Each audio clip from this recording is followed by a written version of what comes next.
భద్రత లేదు, వాళ్ళని కూడా తీసేసి ఎట్లా అండి? మరో కమిషన్ సార్, పుతిన్ పిచ్చోడా, ట్రంప్కు రివర్స్. ట్రంప్ను బేఖాతరు చేస్తున్న పుతిన్ యుద్ధం ఆపే ఉద్దేశమే లేదన్నట్లు దాడులతో విరుచుకుపడుతున్న రష్యా దళాలు. అంటే రష్యా ఉక్రెయిన్ యుద్ధము ఇప్పుడు పుతిన్ పిచ్చోడని అది ఎవరంటే ట్రంప్. అసలు ట్రంపే పిచ్చోడని అందరూ అన్నారు కదా. అవును, ట్రంప్ పిచ్చోడి చేతిలో రాయిలాగా ఇంత అగ్రరాజ్యం అయిపోయింది, భారతీయుల మీద పడుతున్నాడు, విద్యార్థులను ఇంటికి పంపిస్తున్నాడు, రకరకాల ఆంక్షలు టారిఫ్లు పెంచేస్తున్నాడు, ఇదంతా జరిగింది. అవును, జీరో టారిఫ్ అంటాడు, ఇండియాను హడలు కొట్టాడు, ఇదంతా మనం నిలబడ్డాం అనుకోండి. ఇప్పుడు ఆయన ఏమంటున్నాడు, నేను చెప్పినట్టు వినడం లేదు.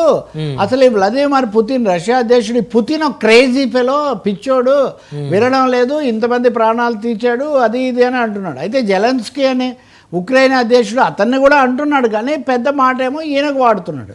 సో ఇది నిజంగా ఆశ్చర్యకరమైంది. అంటే పిచ్చోడు ఇంకోరిని పిచ్చోడు అన్నట్టుగా ఇది ఇక్కడ తయారవుతుంది. నిజానికి ఎవరు పిచ్చోళ్ళు కాదు. పుతిన్ చాలా స్పష్టంగా, ఇంకోటి ఏమో యూరోపియన్ యూనియన్ EU మీద కూడా టారిఫ్లు భరితంగా పెంచాడు ఈయన. సో యూరోపియన్ దేశాలు మేము నిలదొక్కోవాలంటే అమెరికా చెప్పినట్టు కాదు, మాకు ఉక్రెయిన్కి వాళ్ళు పూర్తి మద్దతు. మొదట్లో ట్రంప్ పుతిన్ ఫ్రెండ్స్ అని అనుకున్నారు ఎక్కువ మంది, ఈయన రాగానే మారిపోతుంది అని.